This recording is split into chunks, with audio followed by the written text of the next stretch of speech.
الجاهزية لهذه البطولة تخرج، تبقى عند مهند يتقدم ولكن مقطوعة. تعود محاصر أمام 3-4 لاعبين.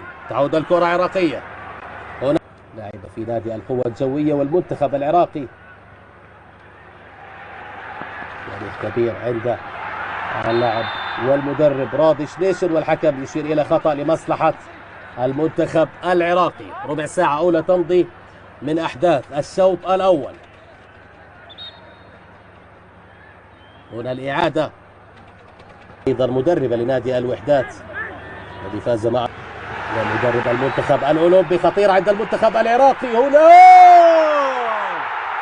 أول الأهداف لمصلحة المنتخب العراقي. هنا بليند يفتتح التسجيل لمصلحة المنتخب العراقي. هدف أول في الدقيقة 18.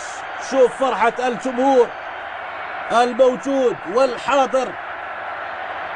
هنا كرة مباغتة، كانت تمريرة جميلة باتجاه بليند، وبليند من أمام ليث أبو رحال.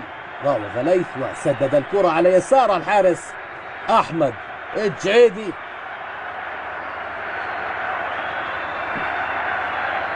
معلش ما زلنا في البداية، يجب أن تبقى الروح المعنوية كبيرة. وهنا بليند عمر يدشن أول الأهداف لمنتخب العراقي. شوف تمريرة جميلة كانت من اللاعب منتظر، وهنا من أمام دانييل عفانة.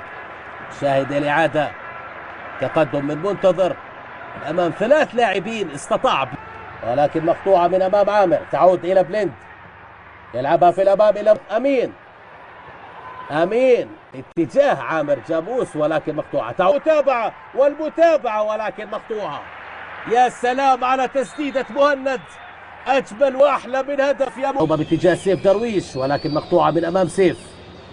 تعود عند بليند في الجهة اليسرى، صاحب أول الأهداف. يلعبها باتجاه حسين خطير، وقدر هنا الحكم لم يعراقي. وانتهاء الشوط الأول بتقدم المنتخب العراقي بهدفين.